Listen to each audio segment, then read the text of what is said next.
everyone! My name is Jonah and I'm one of the life group leaders here in Life San Mateo, Montalban, Rizal.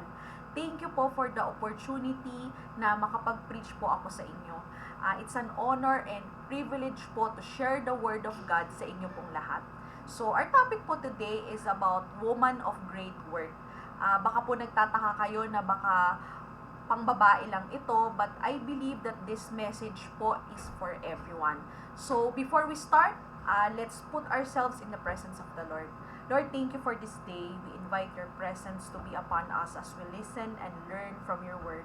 Holy Spirit, open our hearts and our minds that we may be able to apply your word in our lives. In Jesus' name we pray. Amen. You know, I'm really thankful na meron tayong life group in our church. Meron tayong pang men's, meron tayong pang ladies, may pang couples tayo, meron tayong pang kids, meron din tayong pang youth, where we can support each other, we can pray, encourage, and empower. It's a great joy that we can share lives together, diba?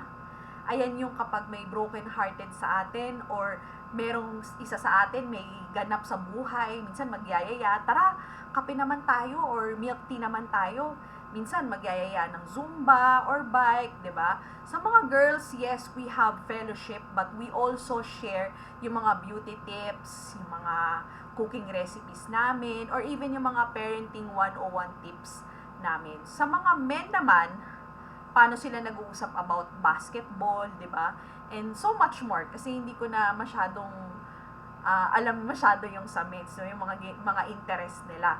So, sa araw-araw nating ginagawa, some of us are working, yung iba naman nag-aaral pa, yung iba naman nagpapatakbo ng business, at iba naman sa atin busy sa pag-aalaga sa anak, kagaya ko. But have you ever asked this question? Have you ever asked yourself this question? What gives your worth as a person? Where do you get your worth from? Is it sa family mo ba? Sa asawa mo ba? Sa jowa mo ba? Sa accomplishments mo ba? Sa number of Facebook likes mo ba? Sa relationship status mo ba? Or sa bank account mo ba? Ano ba yung description ng worth sa'yo? Ang sabi sa dictionary, ang worth daw is the value or merit of someone or something. Or in Tagalog, halaga. The price that someone is willing to pay for someone or something.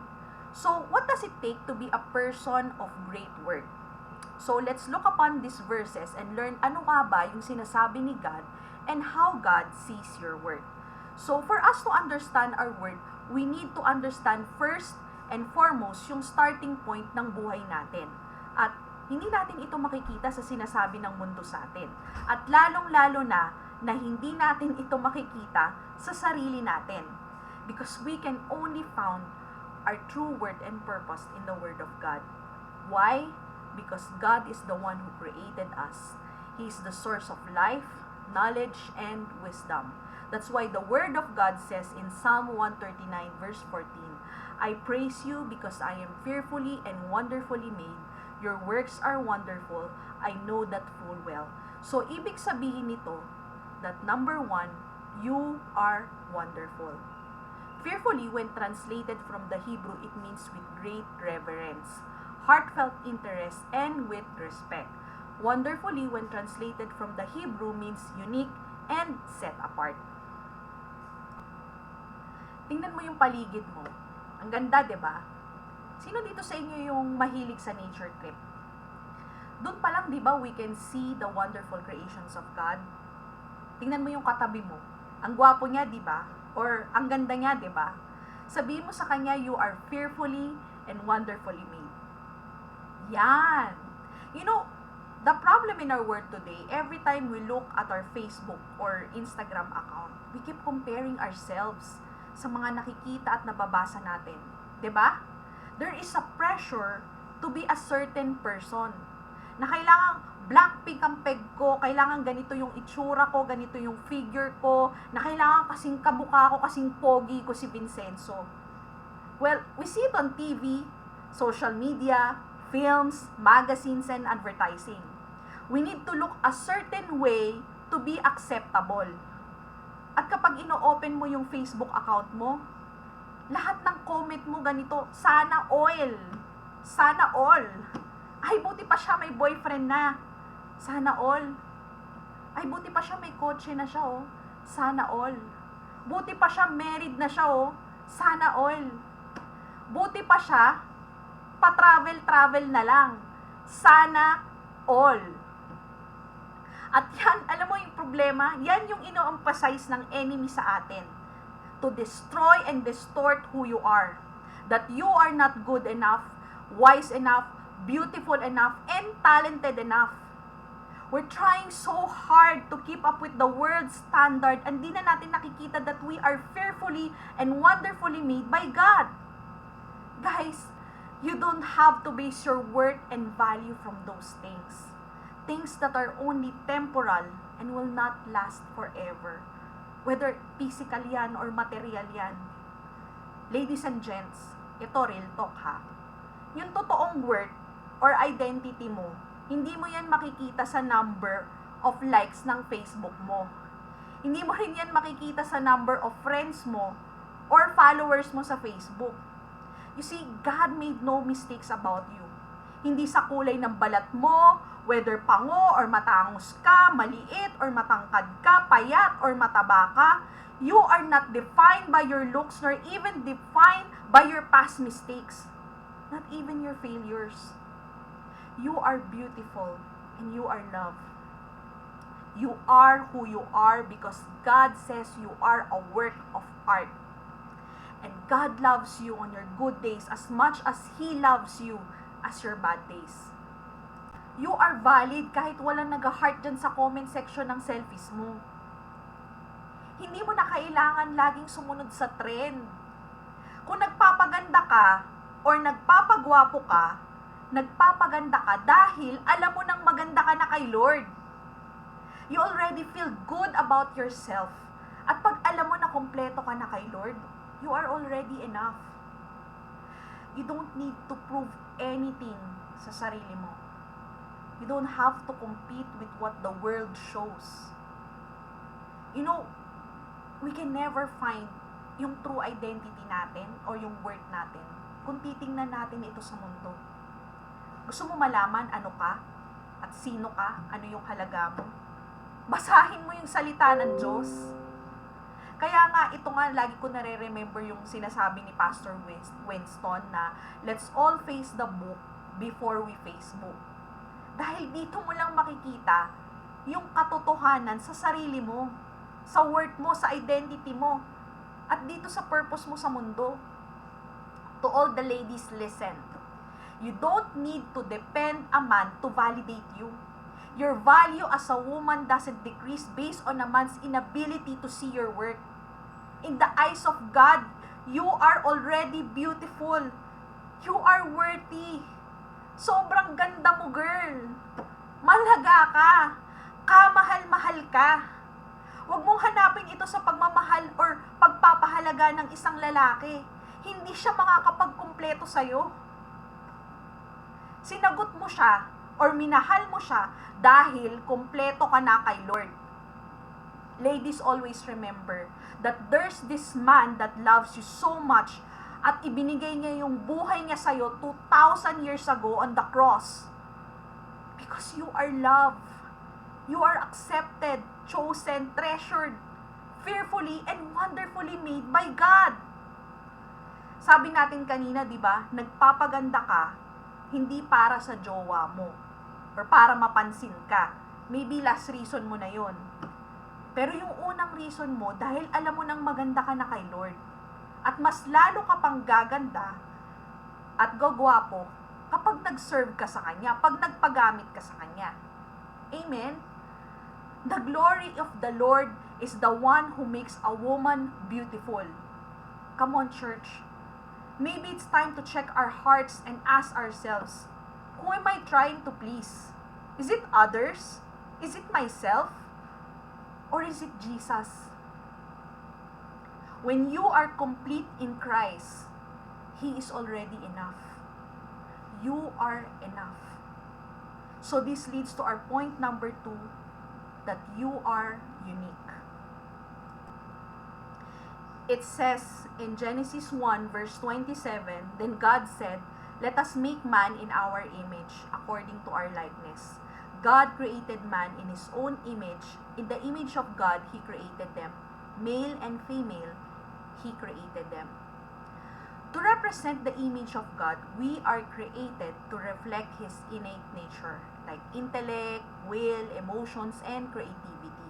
So when you look at the mirror, at kapag tiningnan mo yung sarili mo, it's the reflection of God because God made you in His image. And it's also His purpose why He created you in His image because we are His image bearer. Sabi mo sa katabi mo that you are an image bearer. Yan. You know, God made us into His image so that we can have an intimate relationship with Him. He created us in His own image so that we can communicate with Him not only for now, but even eternal. That's how valuable you are. He values us so much. At ito yung ibinigay din niya sa ating purpose ng Panginoon. Bakit tayo nabubuhay? To show the beauty of God to others. We represent His image to reflect His glory. Ang question dito, at ito rin yung laging nakatanim na turo din ni Pastor Ricky na natutunan ko po. Laging yan tinatanong, nakikita ba ang Panginoon sa buhay mo? Ramdam ba ng tao ang pagmamahal ng Panginoon sa buhay mo? As image bearer, paano mo nire-represent ang Panginoon sa buhay mo? So this leads us again to point number 3, that you are valuable. So how do we determine the value of something? An object's value is determined by the price someone is willing to pay for the item. May share lang ako sa inyong very short story, no? There's a video na it went viral and she's known as Chewbacca Mom. If napanood nyo or naalala nyo pa siya, nagsuot siya ng Chewbacca mask na binili niya sa Amazon store for only $20. But once her video went viral, within hours, those same Chewbacca masks were selling cost is $100. Grabe, di ba? Why? Because things are worth what someone is willing to pay for them. So, what was God willing to pay for you? After all, ito naman ang nagde-determine ng value natin, di ba? So, it says here in Matthew 20 verse 28, "Just as the Son of Man did not come to be served, but to serve, and to give His life as ransom for many." And also in Romans 5 verse 8, "But God shows His love for us in that while we were still sinners, Christ died for us." You see, God paid a high ransom for your life. He sacrificed His one and only Son, Jesus Christ, to die on the cross for you. Even it was the most painful and humiliating death, ginawa niya yun para sa'yo. That is how much value you have. God created you, pursued you, and purchased you with His Son's blood on the cross. And that dictates who you are. You are bought at a high price. And when we realize the price Jesus paid for our freedom, we can live free from our guilt and shame. We can live free from the weight of past mistakes. We can know that God is for us and with us regardless of our circumstances. We are loved and accepted. You see, we are unworthy of Christ. And we have great worth because of what Jesus Christ did for us on the cross. And our last point, you are created on purpose and for a purpose.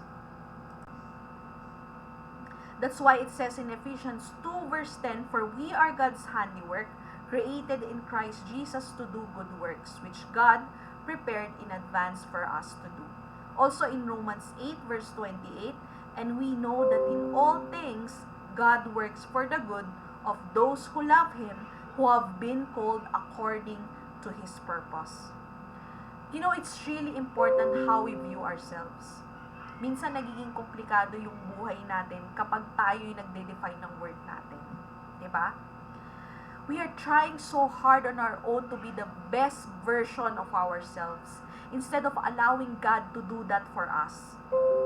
And here's the sad thing. Because we focus so much on ourselves, we're already missing out or limit yung purpose ni God sa buhay natin. Di na natin nare-realize that we are trying our best to keep up with the world standard. Church, you are more than what this world says. Not only you were created on purpose, but you also have a purpose for your life. You see, no one else on earth will ever be able to play the role God planned for you. Only you can be you. God designed each of us so that there would be no duplication in the world. Your DNA can prove that. It's so amazing to know, di ba? Yung intricacies ng DNA natin. Even our fingerprints are different. Ang galing lang, di ba? Our God is our master designer. You see, no one has the same exact factors that make you unique. That means no one else on earth will ever be able to play the role God planned for you. May purpose ang Panginoon sa buhay mo. Kinreate ka ng Panginoon para sa Kanya lang. Kaya ang purpose mo din dito sa mundo is para sa Kanya lamang. That He will be glorified in your life. Always remember that. So let me end this prayer for everyone. Father, thank you that we can come to your throne of grace. Thank you that we are created in your image and likeness. Thank you that we are fearfully and wonderfully made. Thank you that we are valuable. Thank you, Lord, that you are worthy, Panginoon, ng buhay namin. Thank you, Lord, that you are enough. Thank you, Lord, that you love us so much that despite, Lord, yung ugliness ng sin namin, you made it beautiful by sending your Son, Jesus Christ, to die on the cross for us. Thank you that we are valuable to you. Guide us, God, to set our eyes on things above rather than things of the world. Help us, O Lord, to live, Panginoon, sa purpose nyo na binigay sa amin. To be worthy of the calling that you have given to us. In Jesus' name we